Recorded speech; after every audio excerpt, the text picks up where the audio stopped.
Welcome to Space Matrix. Please subscribe and hit the bell icon for more updates. The news hit like a thunderclap, an announcement so sudden and sweeping that it left the entire nation reeling. Across living rooms, offices, and farms, Americans watched in disbelief as the headlines flashed across their screens. President Trump declared an immediate and total ban on all U.S. corn exports, a move that stunned both supporters and critics alike. The executive order was signed live on television, its implications rippling out in real time. In an instant, America's agricultural engine screeched to a halt, sending shockwaves through global markets. The heartland's fields, once symbols of abundance, now seemed frozen in uncertainty. Cargo ships sat idle at ports, their holds filled with unsellable grain. Trucks were turned back at border checkpoints, and billion-dollar contracts evaporated overnight, leaving exporters and importers alike in chaos. The world, long reliant on American corn, was left scrambling for alternatives. Supermarket shelves in distant countries emptied, and global food prices began to climb as supply chains buckled. In the Midwest, disbelief quickly turned to dread as farmers realized the ban was real and enforcement was swift.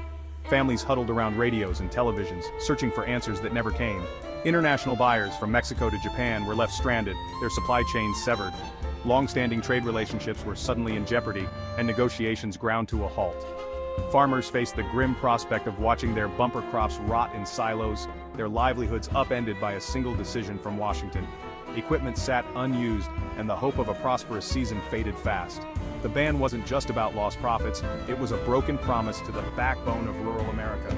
Generations of farmers who had built their lives on feeding the world now felt abandoned by their own government. For decades, farmers were told to feed the world. Now their hard work was cast aside. The proud tradition of American agriculture, once celebrated, was suddenly called into question. The day the corn stood still marked a profound moment of uncertainty for the nation. Across the heartland, a heavy silence settled, as if the land itself was holding its breath. The silence in grain elevators and trading floors was deafening. Where there was once the bustle of commerce, now there was only anxiety and unanswered questions. The question on everyone's lips: why cripple one of America's most successful industries? Experts debated, but no clear answers emerged, only more confusion and frustration.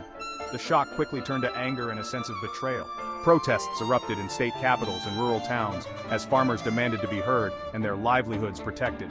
America's agricultural legacy was shattered in a single moment. The field stood silent, a stark reminder of how quickly fortunes can change and how deeply a nation can feel the loss. President Trump justified the ban as a matter of national security and America First economics. He claimed the U.S. was giving away its best corn too cheaply, promising to keep it at home to lower domestic prices. But insiders revealed the decision defied the warnings of top advisors, who predicted economic disaster and global backlash. The move was absolute, no exceptions, no delays. Trump saw it as a bold disruption, a way to force global trade partners to the table. Supporters hailed it as patriotic. Critics called it reckless economic self-sabotage. The world watched as America gambled with its agricultural crown. As the U.S. reeled, Canada sprang into action. Canadian grain companies' phones rang non-stop as global buyers turned north. The government fast-tracked exports, expanded ports, and launched a campaign, Canada's Golden Harvest, reliable, ready, open for business. Within days, Canadian exporters signed billions in new contracts, securing long-term deals once held by the U.S. Corn prices soared, and farmers in Ontario and Quebec sold out their harvests at record profits. Years of investment in infrastructure and trade paid off as Canada became a global agricultural powerhouse overnight. The mood was jubilant. Canada was selling not just corn, but stability. The American ban was the catalyst for Canada's rise. The world was eager to buy. In Iowa, farmer John Peterson faced the unthinkable: financial ruin. His silos were overflowing with corn, but his buyers had vanished almost overnight and his loans were coming due. The local market was saturated, prices had collapsed to record lows, and the entire community braced for a wave of foreclosures and bankruptcies. John's American dream, built over generations, was slipping away, replaced by sleepless nights, anxiety, and a deep sense of abandonment by the system he once trusted. Meanwhile, just across the border in Ontario, Marie Dubois experienced a completely different reality. Her corn sold out in just a few days, and at premium prices, allowing her to pay off old debts, upgrade her equipment, and invest in her farm's future. The Ontario community thrived. Local businesses were bustling, and for the first time in years, young people saw real hope and opportunity in agriculture. One political decision had created two starkly different realities, divided only by a border. For American farmers, it became a daily struggle for survival, with families facing tough choices and uncertain futures. For Canadian farmers, it was a time of growth and expansion, with new buildings rising and optimism in the air. The contrast was striking, a tale of despair and delight playing out on either side of the border. The ripple effects were immediate and profound, touching every aspect of rural life. The future of farming had shifted overnight, leaving communities to grapple with the consequences of decisions made far from their fields. Corn exports are the backbone of the American rural economy, supporting millions of jobs beyond the farm. Every year, vast fields across the Midwest yield billions of bushels, much of which is destined for markets around the world. This isn't just about farmers, it's about an entire ecosystem that depends on corn moving from field to foreign shores. The industry fuels truckers, rail workers, port operators, and manufacturers nationwide. From the moment corn leaves the farm, it sets off a chain reaction, creating work for drivers, loaders, processors, and countless others who keep the supply chain running smoothly. Export revenue circulates through local economies, funding schools, hospitals, and infrastructure. Local businesses thrive, public services improve, and rural communities gain the resources they need to grow and prosper.